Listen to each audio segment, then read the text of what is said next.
Hello, I'm Denise, and today is July 9th, 2020. So, first off, for legal reasons, I have to state that this reading is for spiritual and entertainment purposes only. A couple of days ago, I did an empathic meditation into the health of Donald Trump. So, going into it, I felt grief and had to ask why. And his spirit came in and said it was grieving for his soul because he had failed to work on his life task and it could barely breathe new life into him. Then I was told all about his childhood, but I won't go into that now because after watching Rachel Maddow read from Mary Trump's new book, it sounded so much like what I had received earlier in the morning that I doubt anyone would believe me. So, anyway, I feel there's no excuse for his actions, of course, based on his childhood wounding, and that as adults, we are all responsible for meeting our pain of the past and working on our own healing.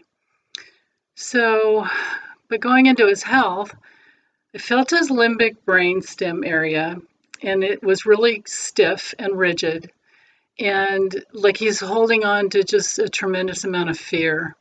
The frontal lobe was also really rigid and congested, and there didn't seem to be any inward flow between the two hemispheres. And all the energy goes like out the front and like in a compulsive loop in his head.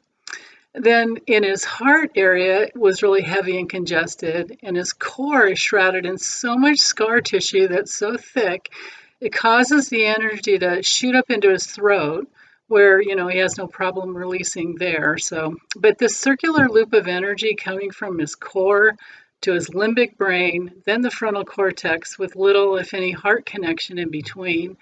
It just feels like so much self-betrayal and fear of others betraying him as well.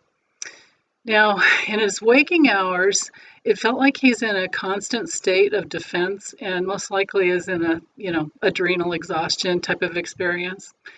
And going deeper, I felt he's in so much fear that like he can't settle in, he can't self-regulate, and he can't let go. And that causes daily episodes of just this like energetic crash and burn. He thinks he's a hard worker, but that's because his system is working overtime to hold up the mask of all his defenses and to stuff down his real feelings. It was really sad. But there's an addiction to negativity and anger there. And so from there, I asked if I could sense into his future health, and I felt like I was sinking and so stagnant.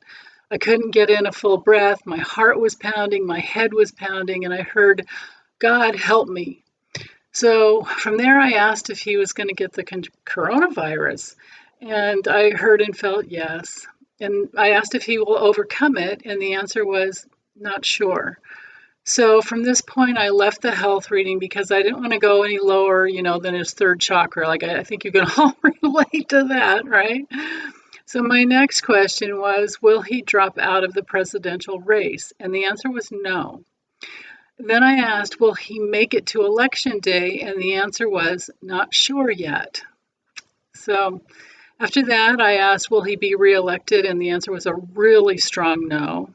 Then I asked if he's been laundering money. The answer was yes. Is he still laundering money? Yes. Is he a foreign asset? Yes. Does Putin have compromise on him? Yes. Do they have a business relationship? Yes. Will Trump organization's assets be seized? Yes, eventually. My next question went into, will Trump be successful in his request to the Supreme Court to strike down Obamacare, the Affordable Care Act? And the answer was no, a really strong no. So that's it. That's all I have for today. It's just a short one. It took a couple days to get it together for me, but short reading here. And I'll do more of these empath sessions, so feel free to leave me, questions and, in the comment section for any political topic. And meanwhile, thanks for watching, and everyone, please take good care and stay safe. Okay, bye.